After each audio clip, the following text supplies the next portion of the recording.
15 tahun telah berlalu dalam sekejap mata. Pagi ini, berdiri di depan cermin di ruang kerjaku, aku merapikan jas putihku dan membetulkan papan nama yang tersemat di dada. Dr. Anissa Putri Lestari, SPBS, Kepala Bedah Saraf. Semua yang aku miliki sekarang adalah hasil dari perjuangan, keringat, air mata, bahkan darah yang tak terhitung jumlahnya. Departemen Bedah Saraf hari ini lebih sibuk dari biasanya. Direktur rumah sakit telah mengumumkan bahwa Dewan Direksi akan menerima seorang ahli internasional dari Amerika Serikat untuk memberikan dukungan teknis dan berpartisipasi dalam sesi klinis mengenai kasus-kasus yang rumit. Aku tidak terlalu memedulikan penyambutan itu. Satu-satunya tanggung jawabku adalah pasien-pasienku. Aku mengambil sebuah rekam medis dan berjalan keluar ke koridor bangsal rawat inap, menunduk memeriksa tanda-tanda vital pasien di ranjang nomor 8. Di sekelilingku, bergema suara langkah kaki perawat yang tergesa-gesa dan arahan kepada keluarga pasien. Dari ujung koridor, serombongan orang mendekat. Direktur rumah sakit memimpin di depan, tersenyum dan berbicara dengan antusias. Di belakangnya, seorang pria berjas gelap berjalan dengan langkah mantap, tangan di saku celana. Pria itu berbicara, suaranya yang berat dengan nuansa arogansi yang familiar menggema di seluruh koridor. Dia berkomentar kepada direktur bahwa peralatan di rumah sakit kami memiliki banyak keterbatasan dibandingkan dengan standar internasional. Kata-katanya, campuran antara pujian dan kritik, mengungkapkan sikap seseorang yang merasa superior yang datang untuk membagikan ilmunya. Aku terus menulis di rekam medis tanpa denyut nadiku berubah. Meskipun sudah 15 tahun tidak mendengarnya, aku langsung mengenali suara itu. Itu adalah Adrian, pria yang telah menginjak-injak sisa kebanggaan terakhir seorang mahasiswi kedokteran miskin tanpa ampun. Rombongan itu berhenti tepat di depan meja perawat. Hanya 3 langkah dari tempatku berdiri. Direktur menjelaskan kepada Adrian struktur organisasi Departemen Bedah Saraf. Adrian mengangguk, menyapukan pandangannya ke sekeliling hingga matanya tertuju padaku. Baru saat itulah aku perlahan mengangkat kepala, menutup rekam medis, dan menatap lurus ke wajahnya. Ketika pandangan kami bertemu, senyum basa-basi di bibirnya memudar.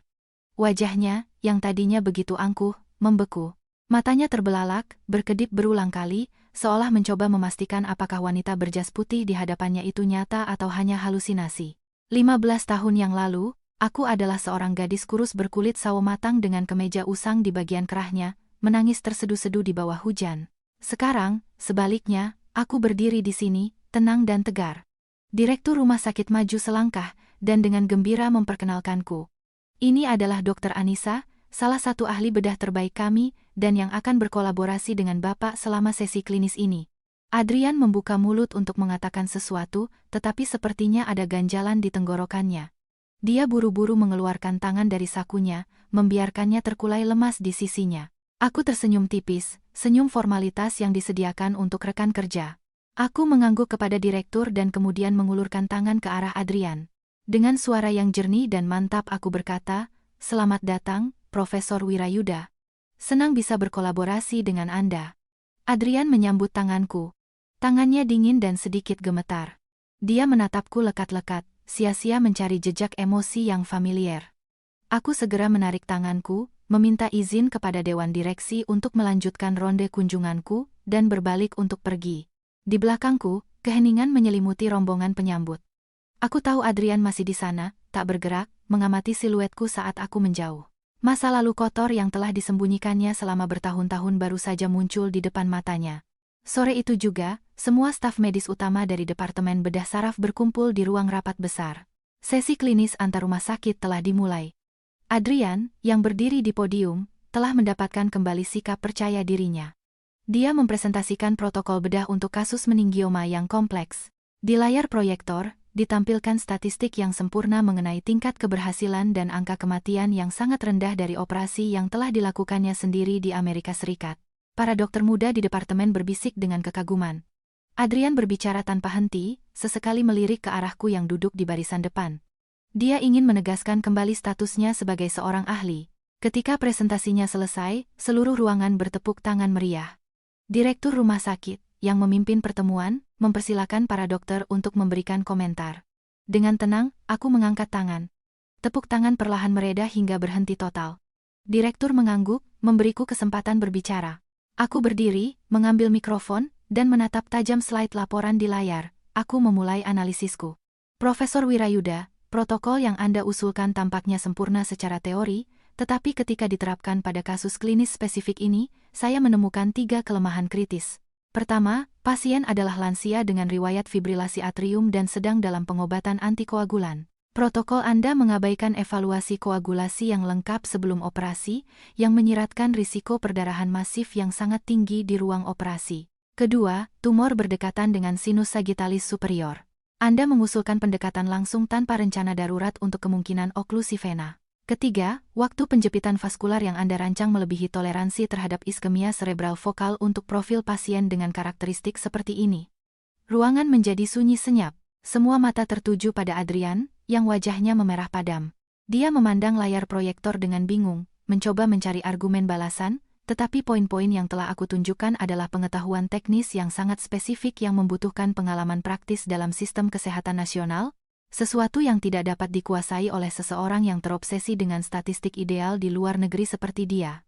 Adrian menunduk ke barisan depan, dan baru saat itulah, dia memperhatikan papan nama dengan namaku di atas meja.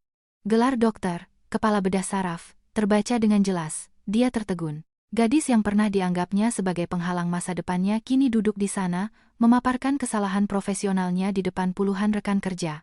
Sesi klinis berakhir dalam suasana tegang. Protokol Adrian harus diubah sepenuhnya mengikuti pedoman departemen. Orang-orang mulai meninggalkan ruangan. Aku mengumpulkan dokumenku dan berjalan ke koridor. Adrian menungguku di sebuah sudut dekat tangga. Melihatku datang, dia menghalangi jalanku. "Anissa, apakah ini benar-benar kamu?" kata Adrian dengan suara berat, tidak mampu menyembunyikan keterkejutannya. Aku berhenti dan menatapnya dengan kepala terangkat tinggi. "Profesor Wirayuda, saya mohon Anda menjaga sikap profesional di rumah sakit. Saya Dr. Anissa. Kita di sini untuk bekerja. Saya harap Anda menjaga sikap profesional." Dia mengerutkan kening dan mencoba meletakkan tangannya di bahuku. "Aku tidak menyangka akan menemukanmu di sini, menjadi seorang ahli bedah. Seseorang yang bisa duduk sejajar denganku, dan bukan seorang ibu gemuk dan kucel yang mencuci piring untuk bertahan hidup seperti yang dulu sering ibuku kutuk." Aku memotongnya dengan suara monoton, tanpa sedikit pun intonasi. Sikap dinginku dan ketegasanku membuatnya mundur. Dia menurunkan tangannya dengan wajah pucat. Tanpa sudi menatapnya sedetik pun, aku memeluk mapku dan berjalan menuju ruang kerjaku. Saat kembali ke ruang pribadiku, aku mengunci pintu dan duduk di kursi putar. Aku membuka laci meja dan mengeluarkan sebuah gambar yang dibuat dengan krayon. Gambar itu menggambarkan sebuah keluarga dengan 2 orang, seorang ibu berjas putih dan seorang anak laki-laki kecil dengan setangkai bunga kuning. Di salah satu sudut gambar, tulisan tangan anak-anak berbunyi, "Untuk Bunda Anissa, pahlawan super anakku." Hatiku melunak. Anakku, Bima. Dialah satu-satunya alasan yang telah menarikku keluar dari lumpur. Sambil menatap gambar itu, kenangan tahun-tahun kesengsaraan kembali menghampiriku. Aku hamil saat tahun keempat di Fakultas Kedokteran Universitas Indonesia. Adrian berhasil mendapatkan beasiswa spesialisasi di Amerika Serikat berkat dukungan keluarga Bianca, putri seorang pejabat tinggi di Kementerian Kesehatan. Dia mengirimiku satu pesan singkat untuk memutuskan hubungan kami, lalu mematikan teleponnya. 3 hari kemudian, Ibu Adrian muncul di kamar kosku yang kumuh. Dia melemparkan secari kertas ke atas meja. Itu adalah surat perjanjian untuk menggugurkan kandungan dan mengakhiri hubungan kami. Dia menghina latar belakangku yang sederhana dari keluarga desa dan menyebutku mata duitan, menuduhku menggunakan kehamilan untuk menghalangi masa depan putranya. Di kertas itu, kolom tanda tangan Adrian kosong. Dia begitu pengecut sehingga bahkan tidak berani menulis satu kata pun, bersembunyi di balik ibunya. Aku tidak menandatanganinya. Aku pindah malam itu juga. Dari situlah masa kelam dimulai. Aku bekerja membersihkan laboratorium dan pada malam hari mencuci piring di sebuah restoran untuk membayar uang kuliah dan biaya periksa kehamilan. Pada hari persalinan, aku sendirian di sebuah puskesmas kecil. 3 hari setelah melahirkan, aku mengertakkan gigi, mengencangkan perutku dengan kain, dan naik bus ke kampus untuk mengikuti ujian akhir patologi anatomi. Aku bersumpah pada diriku sendiri bahwa meskipun harus menumpahkan darah, aku akan mencapai puncak profesi medis, dan aku berhasil. Dokter internship, residen, lalu menjadi dokter spesialis. Setiap langkah yang kuambil di atas rasa sakit yang ditimbulkan keluarganya padaku, ketukan di pintu membawaku kembali ke masa kini. Aku menyimpan gambar itu di laci dan berkata dengan suara keras, "Masuk." Pintu terbuka dan Adrian masuk. Dia telah memulihkan ketenangannya dan memegang rekam medis di tangannya. Dia mendekati mejaku dan dengan nada yang sangat profesional berkata, "Dokter Anissa, besok pagi Anda memiliki jadwal kraniotomi untuk seorang pasien anak bernama Ana. Saya telah membaca rekam medisnya, ini kasus yang sulit. Pihak manajemen telah menyetujui kehadiran saya sebagai pengamat untuk mengevaluasi kemampuan bedah departemen yang sebenarnya." Aku menatapnya. Dia ingin mendapatkan kembali gengsi yang hilang setelah kegagalan dalam sesi klinis. Dia ingin berdiri di belakangku dan menilai kemampuanku dengan mata seorang ahli internasional. Aku mengangguk dan mengambil rekam medis anak kecil. "Baik, Profesor Wirayuda. Saya tunggu Anda besok pukul 8 pagi di ruang operasi nomor 3. Saya minta Anda untuk mematuhi secara ketat aturan sterilisasi dan tidak mengganggu prosedur selama saya bekerja." Adrian tersenyum sinis, berbalik, dan keluar. Aku memperhatikannya pergi, berpikir dalam hati bahwa aku akan menunjukkan dengan mata kepalanya sendiri bagaimana wanita yang pernah dia tinggalkan kini memegang nyawa orang lain di tangannya. Tepat pukul 8 pagi, lampu di ruang operasi nomor 3 menyala. Operasi untuk mengangkat tumor otak anak kecil secara resmi dimulai. Suasana di ruang operasi tegang dan sangat disiplin. Bunyi bip konstan dari monitor tanda vital menandai ritme. Aku berada di posisi ahli bedah utama dengan mata terpaku pada mikroskop bedah. Setiap gerakan untuk membedah dura mater dilakukan dengan lambat dan presisi, setingkat milimeter. Adrian berdiri tepat di belakangku, setengah langkah jauhnya. Dia mengenakan pakaian bedah dan masker yang menutupi hampir seluruh wajahnya. Sejak kami memulai kraniotomi, dia tidak berhenti memberikan instruksi. "Dokter Anissa, Anda seharusnya membuat sayatan di sekitar sulcus lateral. Dengan begitu, tumor akan lebih terekspos." Dia berkomentar dengan nada merendahkan, tanpa mengangkat pandangannya. Sambil pisau bedah ultrasonikku terus bekerja dengan teratur, aku menjawab, "Saya adalah ahli bedah utama. Saya mohon Anda diam agar saya bisa berkonsentrasi." Adrian berdeham, jelas merasa terganggu, tetapi dia diam. Tumor Ana berada di lokasi yang sulit, menempel pada sistem pembuluh darah otak yang kompleks. Aku meminta pinset vaskular kepada asisten. Tiba-tiba, monitor tekanan darah berkedip merah. Bunyi alarm berdering mendesak. Sebuah cabang arteri anomali yang tersembunyi di dasar tumor pecah. Malformasi vaskular bawaan yang tidak terdeteksi pada MRI praoperasi. Darah menyembur, membanjiri bidang operasi kecil di bawah lensa mikroskop. Pandanganku sepenuhnya terhalang. Anestesiolog berteriak bahwa tekanan darah pasien turun drastis. Seluruh tim panik. Seorang perawat bergegas membawa alat hisap. Kedua asistenku membeku dengan tangan gemetar, tidak tahu harus berbuat apa. Di belakangku, Adrian, yang benar-benar ketakutan, melangkah maju mencoba mengambil alih tempatku. "Menyingkir, biar saya yang tangani. Dengan pendarahan ini, pasien akan mengalami mati otak." Aku berdiri kokoh seperti batu. "Tetap di tempatmu," perintahku dengan suara sedingin baja. Tidak ada yang bergerak dari posisinya, teriakku, menuntut keheningan mutlak. "Anestesiolog, induksi hipotensi terkontrol. Pertahankan tekanan sistolik di angka 60, perintahku dengan tegas. Perawat, satu lagi alat hisap. 2 alat hisap bekerja dengan kekuatan maksimal. Siapkan kasa hemostatik surgical dan pinset diseksi." Satu-satunya suara di ruangan itu adalah bunyi bip panik dari monitor jantung dan desisan alat hisap. Aku tidak mengalihkan pandangan dari mikroskop. Di ruang kecil berukuran beberapa milimeter persegi itu, darah terus mengalir. Dengan ketenangan yang ditempa oleh ribuan jam di ruang operasi, aku mengoperasikan kedua alat hisap untuk membersihkan genangan darah, menciptakan bidang pandang yang hanya bertahan sepersekian detik. Surgical. Dengan tangan kiri, aku menggunakan pinset bedah mikro untuk menempatkan bahan hemostatik di titik yang kuduga sebagai lokasi robekan, memberikan tekanan sementara untuk menghentikan aliran darah. Bidang operasi mulai bersih. Aku melihat robekannya. Sebuah klip paduan kecil ditempatkan dengan presisi di atas lesi, menyegel perforasi itu. Semburan darah berhenti. Tekanan darah gadis kecil itu mulai naik perlahan. Seluruh ruang operasi menghela napas lega. Para asistenku menatapku dengan campuran rasa takyub dan hormat. Benang jahit mikrovaskular, pintaku dengan nada yang sama. Dalam waktu kurang dari 3 menit, aku membuat 4 jahitan untuk memperbaiki dinding pembuluh darah. Semua gerakan mengalir lancar, tegas, dan tepat, seperti mesin yang terprogram. Aku melanjutkan membersihkan area tersebut dan menutup tengkorak. Operasi itu sukses total, sebuah kembalinya dari ambang kematian. Saat keluar dari ruang operasi, aku melepas masker dan melemparkan sarung tangan berdarah ke tempat sampah biologis. Adrian mengikutiku. Dengan langkah ragu, dia mendekati wastafel bedah, berdiri di sampingku, dan dengan suara gemetar bertanya, "Di mana kamu memperoleh kemampuan menangani krisis seperti itu? Ketenangan dan presisi bedah mikro dalam situasi perdarahan masif?" Bahkan di Amerika Serikat, jarang sekali melihat seseorang melakukannya dengan begitu sempurna. Aku membuka keran dan mencuci tangan, mengamati pantulan kami di cermin besar. Aku berbalik untuk menatap matanya secara langsung. "Menurutmu, apa yang telah kulakukan selama 15 tahun? Aku telah menghabiskan 15 tahun mengertakkan gigi, dan menahan penghinaan yang keluargamu timpakan padaku hanya untuk mencapai hari ini, hari di mana aku berdiri di hadapanmu dan membuktikan dengan kemampuanku sendiri bahwa kamu tidak pernah punya hak untuk meremehkanku." Wajah Adrian memucat. Dia mundur selangkah dengan tenggorokan kering. Keangkuhan dan kebanggaan sang profesor internasional telah hancur lebur oleh tangan yang memegang pisau bedahku. Aku mengeringkan tangan, berjalan melewatinya dengan acuh tak acuh, dan kembali ke ruang ganti. Permainan ini baru saja dimulai.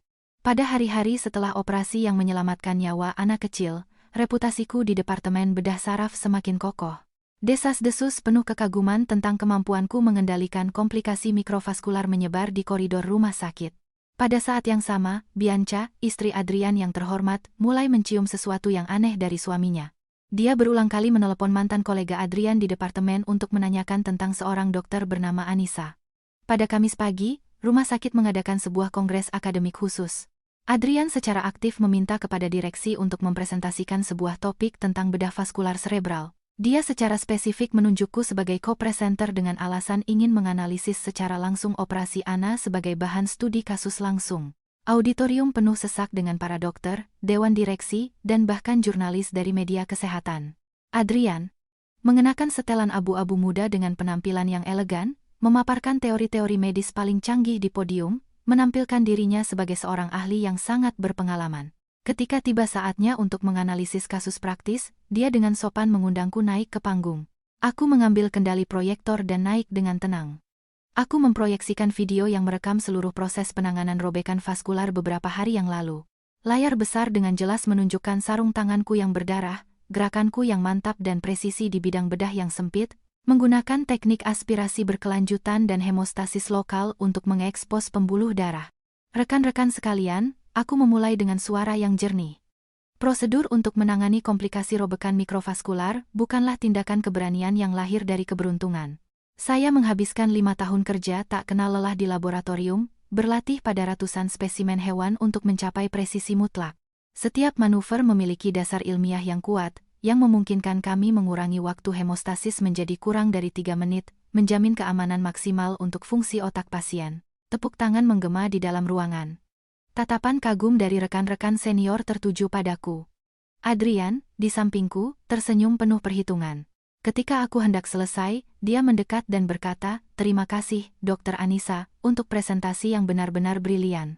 Kemudian dia meninggikan suaranya, "Bapak Direktur dan rekan-rekan sekalian, melihat bakat seperti Dr. Anissa, saya merasakan kekaguman yang mendalam. Dunia kedokteran kita membutuhkan orang-orang dengan keterampilan praktis yang luar biasa seperti miliknya.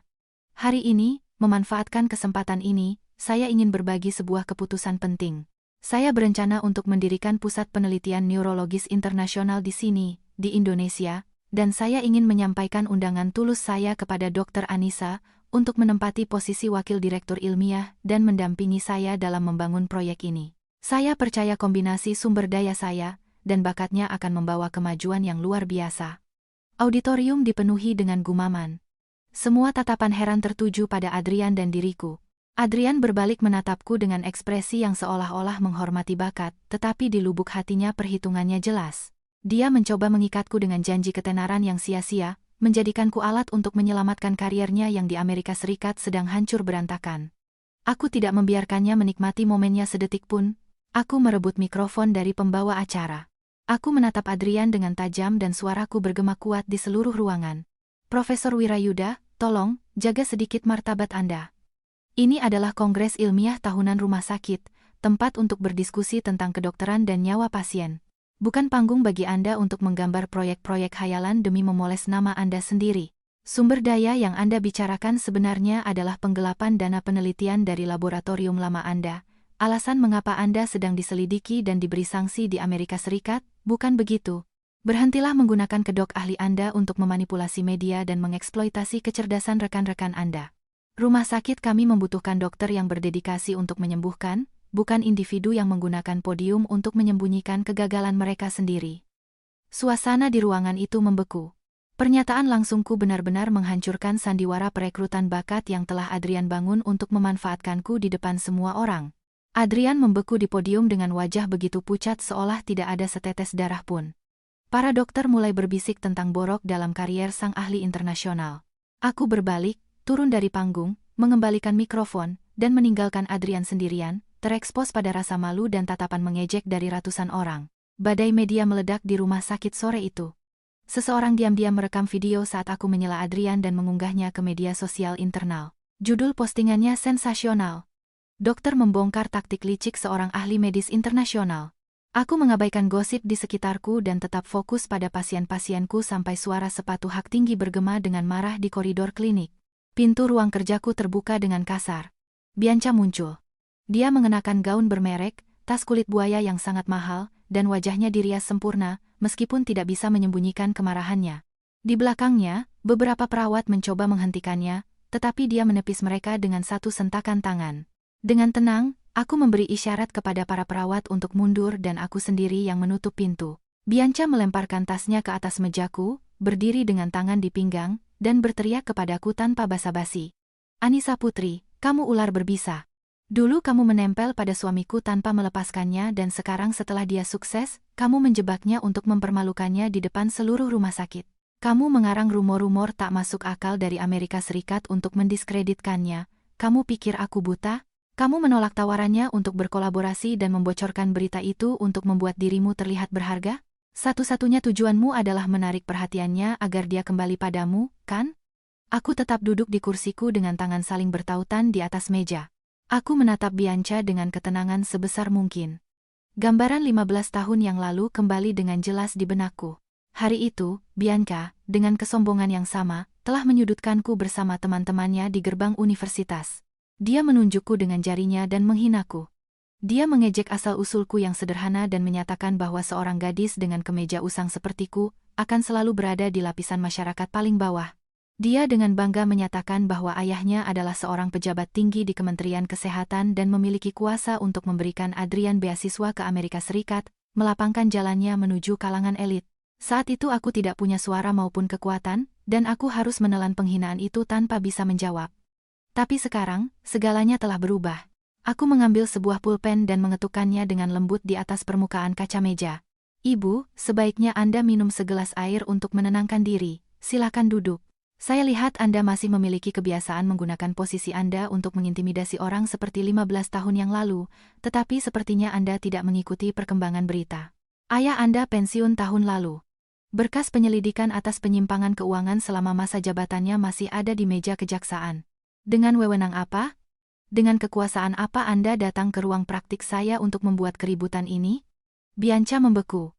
Kata-kataku telah mengenai titik terlemah keluarganya. Ayahnya telah kehilangan kekuasaan. Ekonomi keluarga goyah, dan itulah alasan mengapa Adrian mulai bersikap dingin dan menjaga jarak darinya akhir-akhir ini. Dia mengertakkan gigi dengan tangan gemetar, mencoba menyelamatkan sisa-sisa harga dirinya. "Jangan bicara omong kosong. Kamu hanya seorang dokter bergaji. Suamiku adalah seorang profesor bergengsi internasional. Hanya karena ada sedikit kesalahpahaman di Amerika Serikat tidak berarti apa-apa. Dia hanya menggunakan ketenaranmu untuk mempermudah kembalinya ke Indonesia. Apa kamu benar-benar berpikir dia peduli padamu?" Aku bangkit, mengitari meja, dan mendekatinya. Aku setengah kepala lebih tinggi darinya. Aku menatap lurus ke matanya dan berkata, mengucapkan setiap kata dengan jelas. "Anda salah besar. Suami Anda, bagi saya saat ini tidak ada nilainya sama sekali. Yang perlu bergantung padanya adalah Anda, bukan saya. Anda telah gagal dalam mengelola pernikahan Anda dan karena itu Anda harus datang ke sini untuk membuat adegan cemburu seperti orang bodoh. Bawa suami Anda pulang, tutup pintu, dan selesaikan urusan kalian. Dan jangan biarkan dia menggangguku lagi atau mencuri 1 menit pun waktuku. Atau aku akan memanggil keamanan untuk mengantar Anda keluar." Bianca mundur selangkah. Keangkuhan awalnya telah hancur total. Dia mengambil tasnya dari meja dengan marah. Dia berbalik dengan kasar dan keluar. Sebelum pergi, dia menatapku tajam dan mengancam, mengatakan bahwa dia tidak akan membiarkanku begitu saja.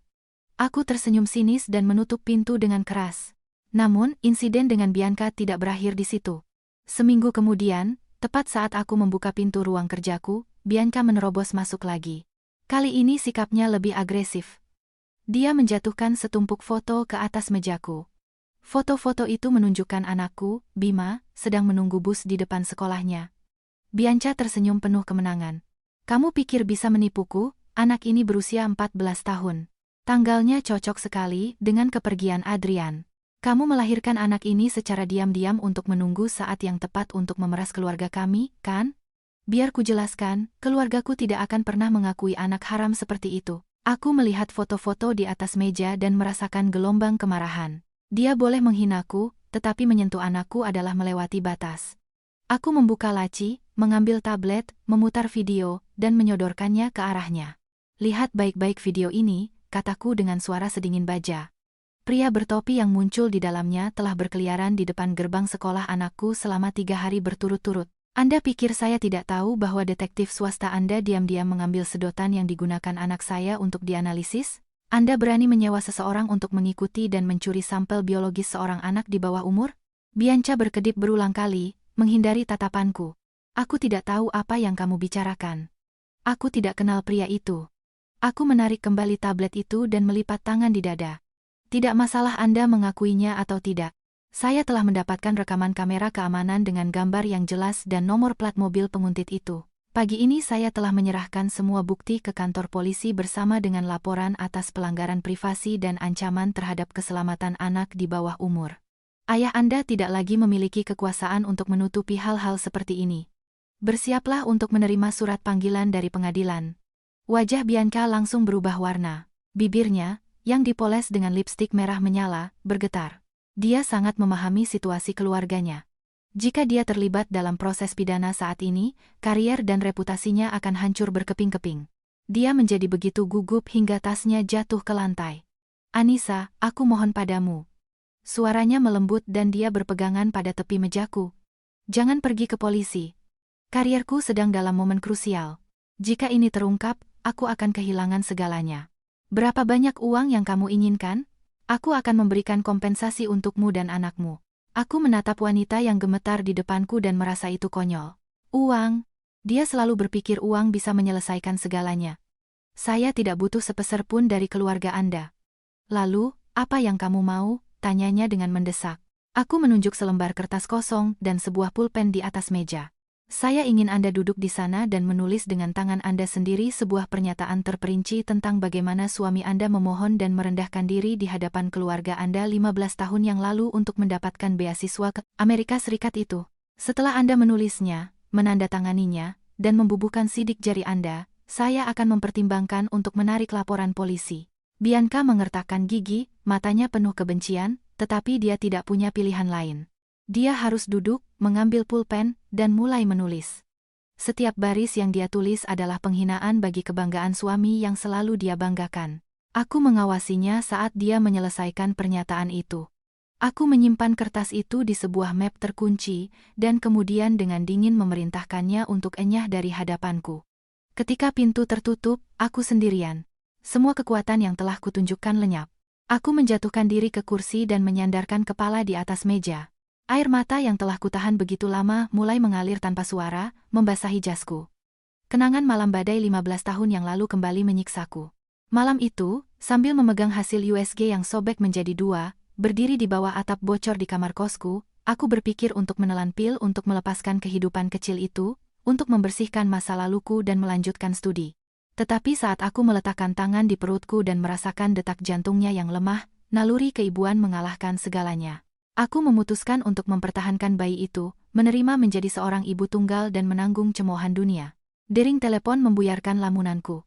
Di layar, muncul nama anakku. Aku buru-buru menyeka air mata, berdeham untuk memulihkan ketenangan, dan menjawab, "Bunda, aku sudah siapkan makan malam," kata suara jernih Bima. "Hari ini aku masak iga bakar bumbu pedas manis. Makanan kesukaanmu. Cepat pulang." Aku merasakan kehangatan cinta yang menyelimuti. "Bunda hampir sampai, sayang. Bunda ganti baju dan langsung berangkat sekarang." "Bagaimana harimu di sekolah?" "Biasa saja, Bun," jawab Bima. Dia berhenti sejenak dan menambahkan, aku baca beberapa berita di internet tentang rumah sakit Bunda. Jangan pedulikan apa kata orang. Aku tahu Bunda bekerja sangat keras. Selama kita saling memiliki, keluarga kita bahagia. Aku tidak peduli apa kata orang lain. Tenggorokanku tercekat. Di usianya yang baru 14 tahun, dia lebih dewasa dan bijaksana daripada anak laki-laki seusianya. Kebaikan dan pengertiannya adalah satu-satunya motivasiku. Perisai yang melindungiku dari luka-luka dunia. Terima kasih, anakku. Aku tersenyum dan suaraku terdengar benar-benar bahagia. Siapkan meja makan. Setengah jam lagi Bunda sampai di rumah. Aku menutup telepon dan pergi mencuci muka. Saat bercermin, aku melihat mataku lebih bertekad dari sebelumnya.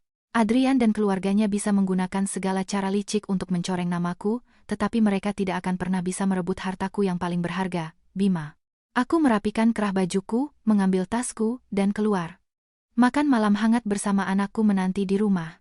Di musim hujan, hari cepat gelap. Ketika aku keluar ke tempat parkir rumah sakit, lampu-lampu jalan sudah menyala. Tepat saat aku hendak membuka pintu mobil, sebuah bayangan muncul dari belakang dan menghalangi jalanku. Itu Adrian. Dia mengenakan mantel abu-abu dan wajahnya kuyuh.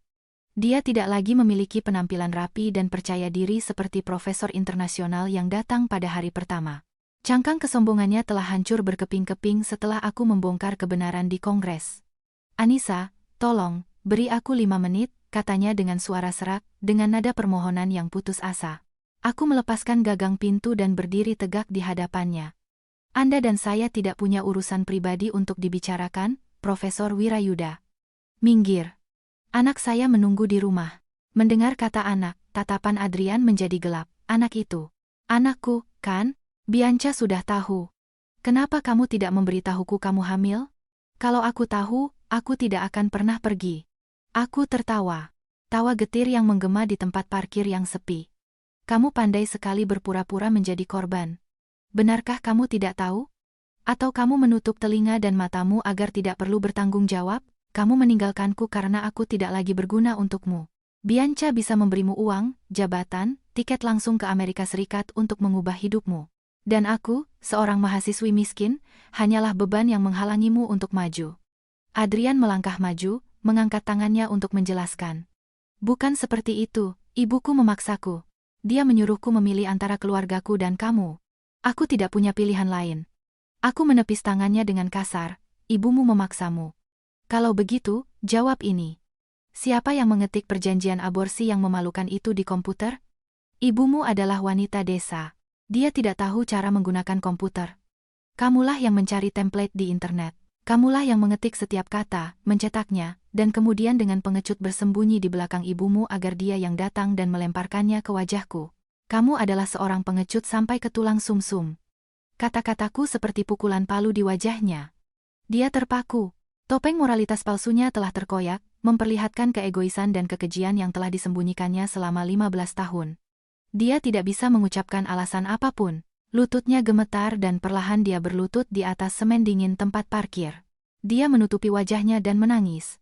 Tangisan seorang pria dewasa, putus asa dan penuh penyesalan, tetapi air mata seorang pengkhianat datang terlambat.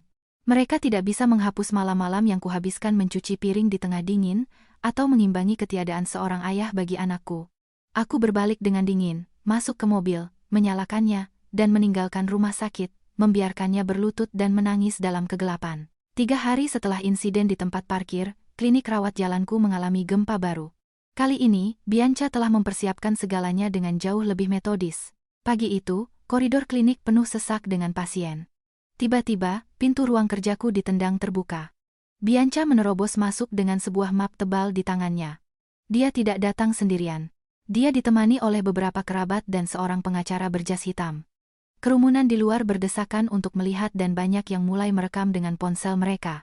Aku meletakkan pulpen dan menatap dengan tenang kelompok yang telah terbentuk di depanku. Anissa Putri! Teriak Bianca, membanting map itu ke mejaku. Suaranya menggema di ruangan. Baca ini baik-baik. Ini adalah hasil tes DNA antara suamiku dan anak harammu, yang dikeluarkan oleh Direktur Lembaga Eichmann sendiri. Kecocokannya 99%. Kebenarannya ada di sini. Apa kamu akan terus menyangkalnya? Aku tidak sudi melihat kertas itu. Aku bersandar di kursi. Saya tidak pernah menyangkal bahwa anak saya membawa darah Adrian. Pertanyaannya adalah, untuk apa Anda membawa kertas ini ke sini?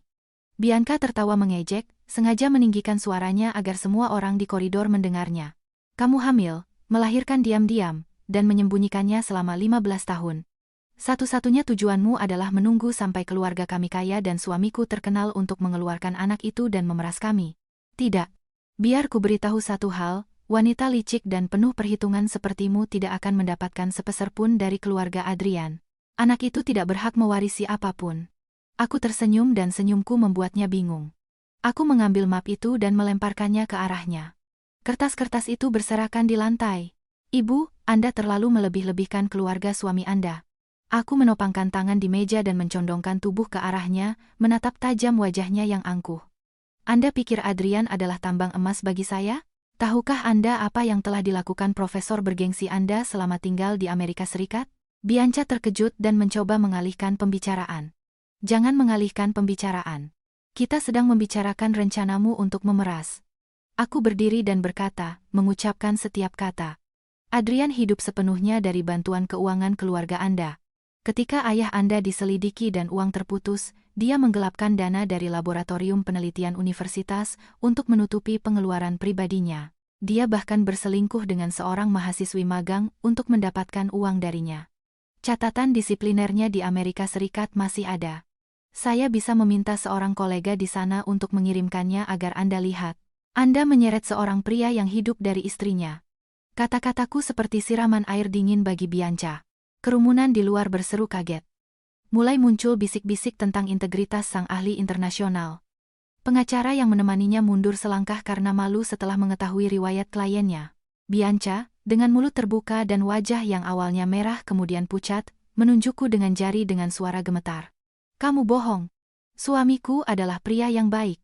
Apakah saya berbohong atau tidak? Tanyakan saja pada suami Anda sendiri, jawabku dengan dingin. Dan dengarkan baik-baik, 15 tahun yang lalu saya melahirkan dan membesarkan anak saya sendirian. Dengan tangan ini, anak saya memakai nama keluarga saya. Dia tidak ada hubungannya dengan keluarga ayahnya, apalagi dengan kekayaan kotor Anda. Saya tidak pernah meminta dan tidak akan pernah meminta 1 sen pun uang tunjangan. Sekarang, silakan keluar dari klinik saya bersama seluruh rombongan Anda. Jangan paksa saya memanggil keamanan untuk membuat laporan atas gangguan ketertiban. Bianca terpaku. Setelah kehilangan semua agresivitas awalnya, kebenaran memalukan yang terungkap di depan begitu banyak orang membuatnya tidak punya tempat untuk menyembunyikan kegagalan pernikahannya. Dia menutupi wajahnya dan berlari keluar di antara kerumunan. Para pengiringnya pergi dengan malu. Aku duduk, menuang segelas air untuk diriku sendiri, dan memanggil pasien berikutnya. Keributan di klinikku direkam dan menyebar dengan cepat di media sosial. Sore harinya, direktur memanggilku ke ruangannya. Dia menyuguhkanku secangkir teh dan dengan nada ramah namun penuh peringatan, menasihatiku untuk membatasi pernyataanku dan menyelesaikan masalah pribadiku, agar tidak merusak reputasi rumah sakit. Aku mengangguk, menyatakan bahwa aku hanya membela diri dari serangan dan tidak akan membiarkan masalah ini berlarut-larut. Adrian mulai menggangguku dengan isyarat penyesalan yang terlambat. Setiap pagi aku menemukan buket mawar besar dan sarapan mahal di mejaku. Kartu ucapannya selalu berisi kata-kata permintaan maaf dan ungkapan keinginannya untuk mengambil tanggung jawab sebagai seorang ayah. Aku tidak repot-repot membacanya. Aku membuang semuanya ke tempat sampah. Melihat bahwa dia tidak bisa mendekatiku di rumah sakit, Adrian memusatkan perhatiannya pada Bima. Dia mencari tahu di mana Bima sekolah dan menemuinya di sana. Pada Jumat sore, ketika Bima keluar bersama teman-temannya, Adrian mendekatinya. Dia mengenakan kemeja kusut dan mencoba tersenyum agar terlihat ramah. Bima, sudah pulang sekolah? Mau kuajak makan sesuatu? Dia mencoba mengelus kepalanya. Bima mundur selangkah, menghindari tangannya. Anak itu, tinggi dan kurus dengan seragamnya, sangat mirip denganku, tetapi matanya lebih tegas dan dingin dari usianya. Dia menatap Adrian dari atas ke bawah dan berkata dengan tenang, "Halo, Pak. Anda salah orang."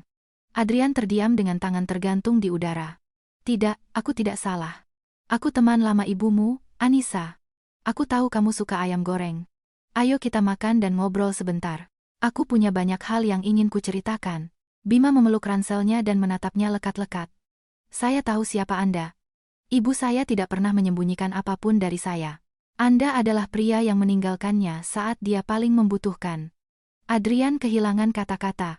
Dia tidak menyangka seorang anak berusia 14 tahun bisa begitu terus terang. Bima, biarkan ayah jelaskan. Dulu ayah punya masalah sendiri. Ayah tidak tahu kamu ada. Ayah kembali untuk mengakuimu, untuk memberikan kompensasi kepada kalian berdua, aku ayahmu. Jangan gunakan kata itu, potong Bima dengan tegas. Saya hanya punya seorang ibu, saya tidak punya ayah. Sejak saya lahir, yang begadang merawat saya saat saya sakit adalah ibu saya. Yang mengajari saya membaca adalah ibu saya. Yang bekerja di bawah hujan untuk membelikanku susu adalah ibu saya. Di mana Anda saat ibu saya kelelahan?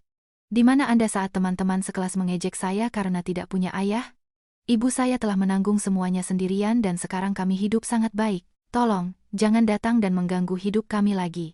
Setelah mengatakan itu, Bima berbalik dan pergi bersama teman-temannya tanpa menoleh ke belakang. Adrian terpaku di tengah kerumunan siswa yang keluar dari sekolah.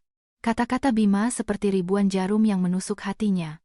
Anak yang membawa darahnya adalah orang yang menolaknya dengan cara yang paling kejam dan definitif. Adrian mengerti bahwa ada kesalahan yang tidak akan pernah bisa diperbaiki dengan beberapa permintaan maaf atau hadiah mahal. Malam itu, saat aku membantu Bima mengerjakan PR matematika, teleponku berdering. Nomor tak dikenal. Dengan kode area dari provinsi lain. Aku menjawab dan seketika mendengar teriakan tajam yang kukenal dari Ibu Adrian.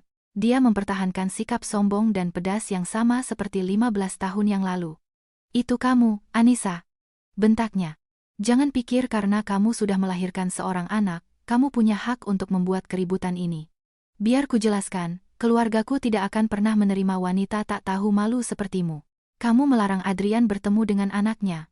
Kamu berniat memisahkan keluargaku? Sebaiknya kamu berkemas dan bawa anak itu untuk bertemu dengan leluhurnya, atau aku akan datang ke rumah sakit dan melaporkanmu karena telah menculik cucuku. Aku bangkit dan pergi ke balkon, menutup pintu kaca agar tidak mengganggu Bima. Aku memandangi lampu-lampu Jakarta dan tidak merasakan sedikit pun ketakutan. Simpan saja ancaman Anda, kataku dengan jelas. Anda lupa bahwa Andalah yang membawakanku surat perjanjian aborsi untuk ditandatangani. Saya masih menyimpan kertas itu dan hinaan Anda. Anda ingin melaporkan saya? Silakan. Datanglah. Dan saya akan membawa kertas itu ke pengadilan agar seluruh keluarga Anda melihat kekejaman yang Anda lakukan terhadap nyawa yang tidak bersalah.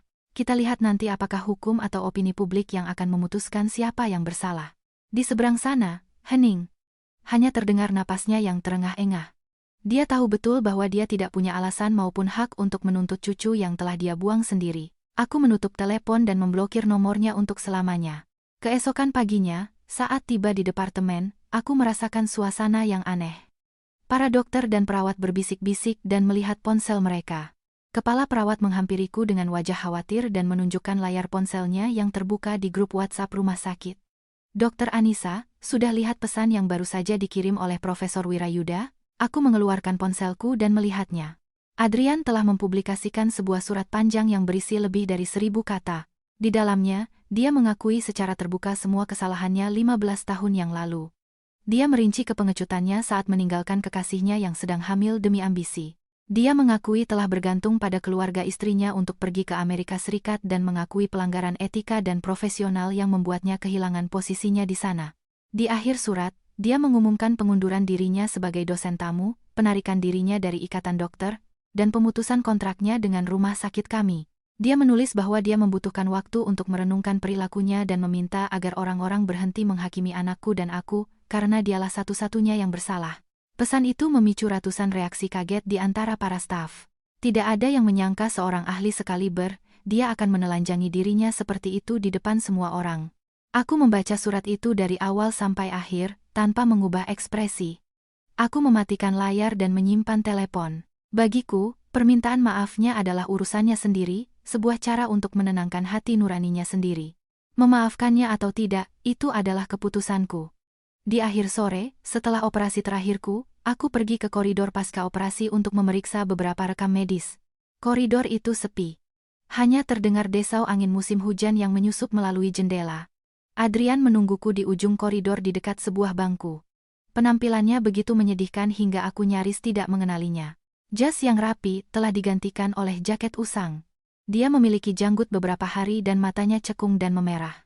Dia melihatku mendekat dan secercah permohonan putus asa bersinar di matanya. Anissa, aku sudah melakukan apa yang kamu inginkan, katanya dengan suara lemah dan serak.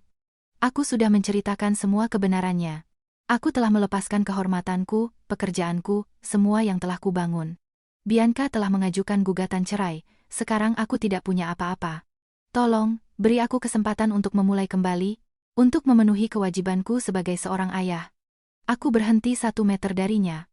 Aku menatap matanya dan menganalisis kondisi mentalnya dengan kejernihan seorang dokter. Kamu salah, Adrian, kataku dengan tenang. Kamu mempublikasikan surat itu dan melepaskan segalanya. Bukan karena kamu menyesal atau ingin memberikan kompensasi pada kami.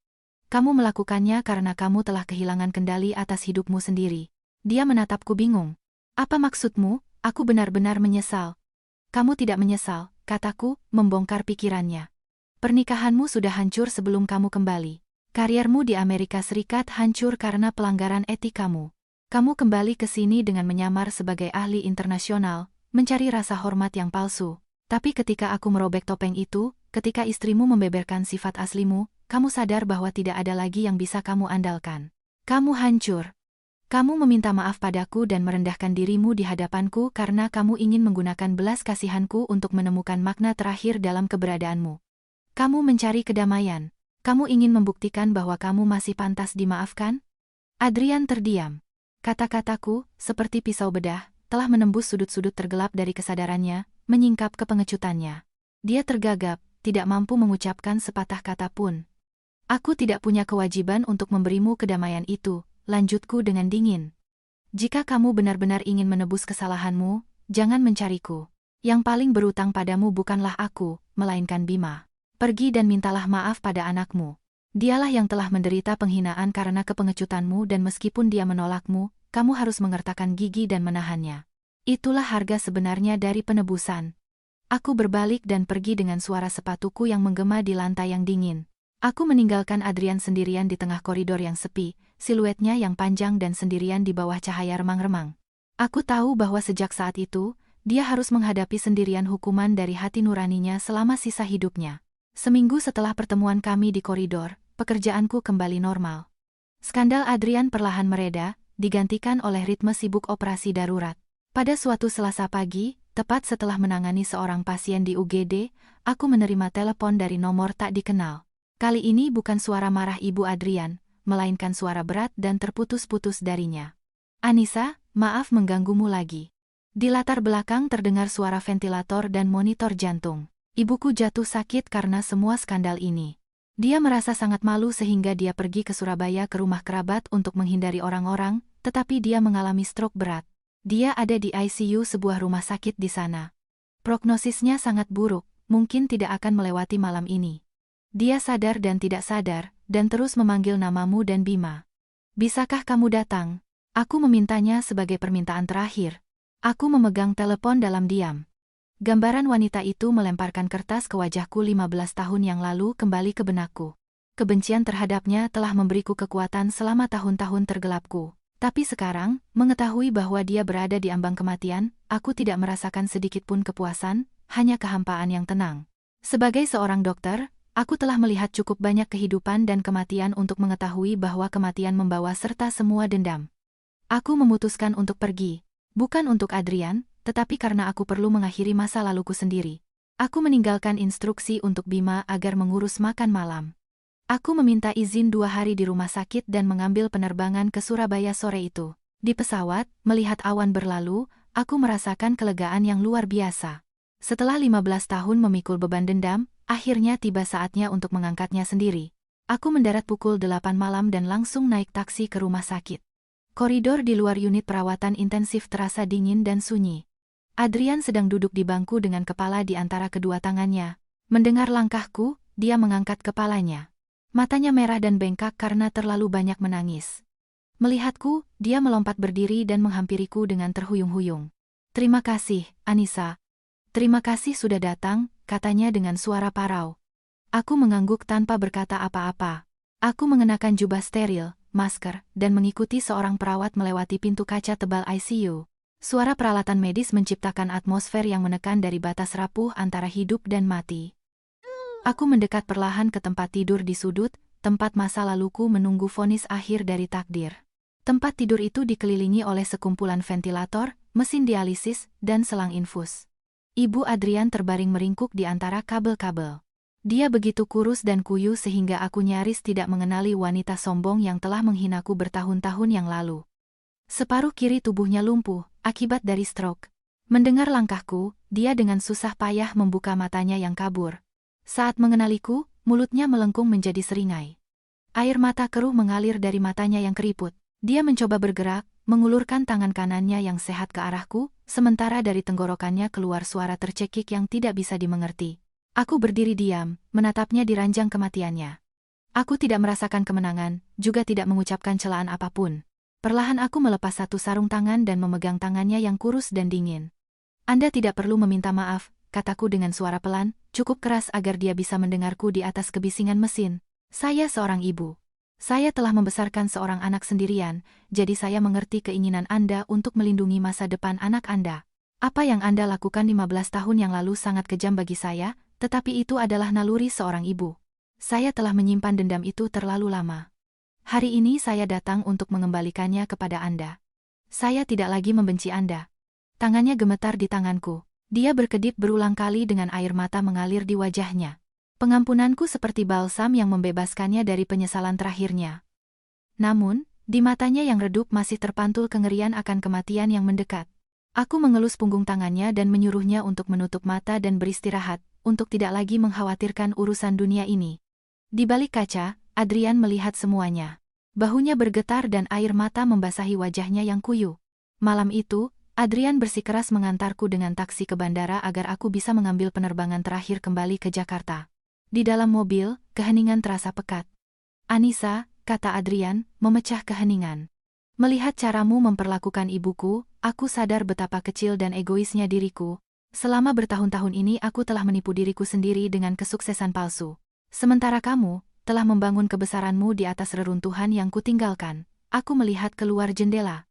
Semua itu sudah berlalu. Tidak perlu mengingatnya lagi. Mulai sekarang kita berdamai. Aku tahu. Adrian mengangguk. Aku berjanji tidak akan mengganggu kalian lagi, tapi aku punya satu permintaan terakhir. Aku ingin menulis surat untuk Bima. Aku tidak berharap dia memanggilku ayah.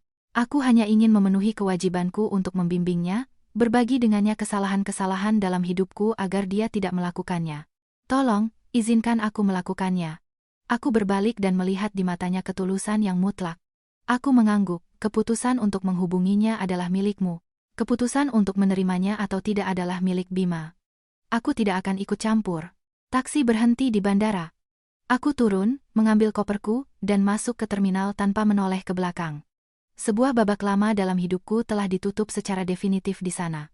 2 hari setelah kepulanganku, aku menerima kabar bahwa Ibu Adrian telah meninggal dunia.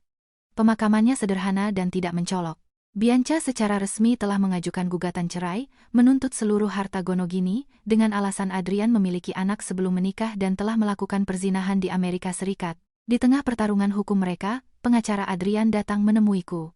Dr. Anissa, saya mewakili Bapak Wirayuda dan datang untuk meminta bantuan Anda. Dia membuka tas kerjanya. Pengacara Ibu Bianca mencoba mengubah keberadaan anak Anda menjadi sebuah rencana pemerasan untuk merampas seluruh asetnya. Kami membutuhkan Anda untuk memberikan bukti bahwa Anda membesarkan anak Anda sendirian secara sukarela, dan bahwa Bapak Wirayuda tidak pernah memperebutkan hak asuhnya. Aku mengerti situasinya. Meskipun aku tidak lagi merasakan apa-apa terhadap Adrian, aku tidak ingin reputasi anakku dan diriku digunakan dalam perselisihan kotor mereka. Aku membuka mapku dan memberinya salinan akta kelahiran Bima, di mana hanya namaku yang tercantum, beserta catatan insiden yang telah ditimbulkan Bianca di klinikku. Ini semua yang membuktikan bahwa kami tidak ada hubungannya dengan pernikahan Anda. Pengacara itu menyimpan dokumen-dokumen tersebut dan kemudian mengeluarkan sebuah cek bank yang sudah ditandatangani.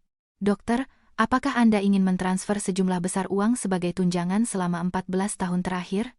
Beliau mengatakan ini adalah uang terakhir yang bisa dikumpulkannya sebelum pengadilan membekukan asetnya. Aku melihat angka jutaan di cek itu. Cukup untuk membuat siapapun ragu, tetapi bagiku kertas itu menjijikkan. Aku mendorongnya kembali ke arah pengacara. Ambil uang ini dan kembalikan kepada klien Anda. Anak saya bukan barang dagangan agar dia bisa membeli kedamaian nuraninya. Ketika kami paling membutuhkan uang untuk susu atau obat-obatan, dia tidak ada. Sekarang kami hidup dengan baik berkat usaha kami sendiri. Saya tidak akan membiarkan uangnya yang ternoda oleh perhitungan mengotori usaha kami. Tapi, dokter, itu adalah hak sah anak itu, desak pengacara itu. Hak paling sah anak saya adalah hidup dengan kepala tegak dan dengan martabat, potongku. Katakan pada Adrian bahwa jika dia benar-benar menginginkan yang terbaik untuk Bima, simpanlah uang itu, bangun kembali hidupnya, dan hiduplah dengan sopan agar anaknya tidak perlu malu dengan orang yang memberinya kehidupan. Kita sudah cukup bicara, silakan pergi. Pengacara itu menghela napas, menyimpan cek itu, dan pamit. Aku sendirian, merasa lebih ringan dari sebelumnya. Ketegasanku adalah bukti terbesar dari kemandirian dan kebanggaan kami. Setelah itu, Adrian menepati janjinya. Sebagai gantinya, mulailah datang surat-surat ke kotak surat kami yang ditujukan kepada Bima, anak ayahmu. Awalnya, Bima mengabaikannya, menumpuknya di mejanya. Suatu malam aku duduk di sampingnya. Kamu tidak berniat membacanya? Aku tidak mau, jawabnya. Pasti isinya hanya permintaan maaf dan alasan. Aku tidak membutuhkannya. Nak, kataku, menghindarinya tidak akan membuat kemarahan itu hilang. Kamu hanya akan memikulnya lebih lama. Keputusan ada di tanganmu, tapi pikirkanlah. Beberapa hari kemudian, saat aku sedang jaga malam, Bima membuka surat pertama, lalu yang lainnya. Bertentangan dengan apa yang dia pikirkan, Adrian tidak membela diri. Dia berbicara tentang masa mudanya, tentang ambisinya yang buta untuk keluar dari kemiskinan. Dia menulis tentang kepengecutan yang dia rasakan saat harus memilih antara cinta dan karier, dan tentang kegagalannya di Amerika Serikat, pelajaran etika yang dia pelajari dengan harga yang sangat mahal. Di akhir setiap surat, dia meminta Bima untuk melihat hidupnya sebagai cermin untuk tidak ditiru, untuk menjadi lebih berani dan, di atas segalanya, untuk menghargai mereka yang benar-benar mencintainya. Ketika aku pulang, Bima menungguku. Bunda, akhir pekan ini adalah peringatan 49 hari meninggalnya nenek, kan? Aku ingin pergi ke Surabaya atas namamu. Aku sudah membaca surat-suratnya dan aku mengerti penderitaannya. Nenek sudah meninggal. Aku tidak ingin tumbuh dengan dendam ini. Aku akan pergi menyalakan lilin untuknya dan mengatakan sesuatu padanya. Aku melihat anakku telah menjadi seorang pria. Dia telah belajar belas kasih yang membutuhkan waktu 15 tahun bagiku untuk menemukannya. Aku tersenyum dan membelikannya tiket. Perjalanan itu mengubahnya. Sekembalinya, dia menulis surat balasan. Dia tidak memanggilnya ayah, tetapi dia mengatakan bahwa dia memaafkannya. Dia mendorongnya untuk memulai kembali, untuk menjadi orang yang lebih baik, bukan untuk mereka, tetapi untuk hati nuraninya sendiri. Surat itu adalah kunci yang membebaskan Adrian dari penjara rasa bersalahnya. Hampir setahun berlalu. Kehidupan kembali tenang. Bima masuk ke SMA unggulan dan aku melanjutkan pekerjaanku sampai suatu pagi di musim hujan, pintu klinikku terbuka. Adrian masuk. Dia mengenakan topi wol dan wajahnya begitu pucat dan kuyu sehingga dia tampak seperti hantu. Dia bersandar di meja agar bisa duduk. Dia bukan lagi seorang pria, melainkan seorang pasien dengan vonis mati. Dia mengeluarkan sebuah rekam medis dan hasil MRI dan menyerahkannya kepadaku. Anissa, maaf aku mencarimu lagi, katanya dengan suara lemah. Aku mengalami sakit kepala hebat dan kejang-kejang sejak 2 minggu lalu. Di Institut Onkologi mereka menolak untuk mengoperasiku. Mereka bilang risikonya terlalu tinggi. Aku mengerutkan kening dan menampilkan hasil MRI di layar. Apa yang kulihat membuat darahku berdesir, sebuah glioblastoma berukuran besar, kemungkinan stadium 4, yang menyerang jaringan otak. Yang terburuk adalah lokasinya. Tumor itu melingkupi area Broca, pusat bahasa, kondisimu sangat serius, kataku dengan profesionalisme penuh. Jika tidak dioperasi, kamu akan meninggal dalam beberapa bulan karena tekanan intrakranial. Tetapi jika dioperasi, ada lebih dari 90% kemungkinan kamu akan kehilangan kemampuan berbicara selamanya. Itulah mengapa mereka menolakmu. Aku tahu, dia mengangguk, menatapku dengan kepercayaan penuh. Aku tidak takut mati atau menjadi bisu. Aku datang ke sini karena aku hanya percaya pada tanganmu. Aku memintamu untuk menjadi ahli bedahku. Hidupku dan suaraku ada di tanganmu. Jika aku mati di meja operasi, aku akan menerimanya. Aku menatapnya. Pria yang telah menyebabkan begitu banyak penderitaan bagiku kini menyerahkan hidupnya kepadaku. Aku bisa menerima kasus ini, kataku. Tapi kisah kita sudah diketahui. Jika terjadi sesuatu yang salah, mereka akan menuduhku balas dendam dan aku akan kehilangan lisensiku. Oleh karena itu, aku akan mempresentasikan kasusmu kepada direksi dan meminta sesi klinis dengan seluruh rumah sakit. Jika komite menyetujui protokol dan kamu menandatangani surat persetujuan yang menerima semua risiko, aku akan menjadi ahli bedah utama.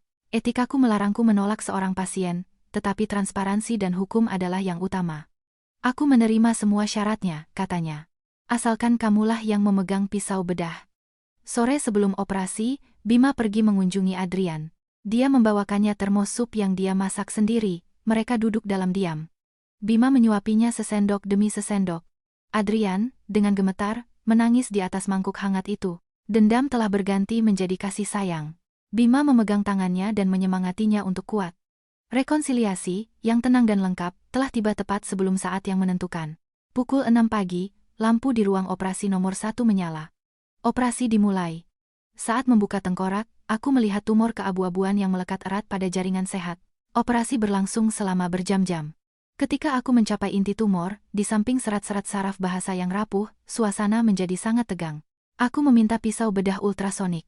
Tepat saat ujung pisau bedah menyentuh tepi akhir tumor, sebuah pikiran melintas di benakku. Sebuah sayatan 2 mm lebih lebar akan menjamin pengangkatan total dan menyelamatkan hidupnya, tetapi akan menghancurkan kemampuannya untuk berbicara. Dia akan bertahan hidup dalam kebisuan. Itu akan menjadi balas dendam yang sempurna dan legal. Tanganku berhenti sejenak, tetapi gambaran Bima menyuapi ayahnya sup kembali ke benakku. Kata-kata anakku bergema, dia adalah pria yang pernah kamu cintai dan yang memberiku kehidupan. Aku seorang dokter, bukan algojo. Etikaku tidak mengizinkanku menggunakan ruang operasi untuk menyelesaikan urusan pribadi. Aku menarik napas dalam-dalam, memulihkan konsentrasi, dan mengubah taktik.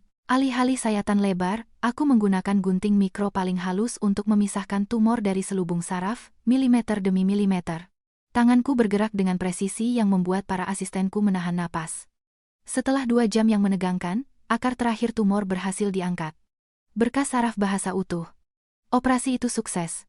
Tutup, perintahku, melepaskan instrumen dengan helaan napas lega. Sore itu, Adrian terbangun di ruang pemulihan. Ketika Bima dan aku masuk, dia membuka matanya, menatap kami, dan bibirnya bergerak. Terima kasih. Kalian berdua, katanya. Suaranya lemah, tetapi jelas. Dia tidak kehilangan kemampuan bicaranya. Air mata syukur yang tak terbatas mengalir di pipinya. Aku memeriksa tanda-tanda vitalnya, mencatat di rekam medis, dan mengangguk. Operasi telah berhasil. Sekarang, hiduplah sisa hidupmu dengan bermartabat. Aku meninggalkan rekam medis pada dokter jaga dan keluar. Melalui kaca, aku melihat Bima berbicara dengan ayahnya, berpegangan tangan. Sebuah pertemuan yang terlambat, tetapi hangat. Aku tersenyum, melepas jas putihku, mengenakan pakaian biasaku, dan meninggalkan rumah sakit. Matahari musim dingin bersinar di atas pepohonan yang meranggas, kehangatannya mengusir hawa dingin.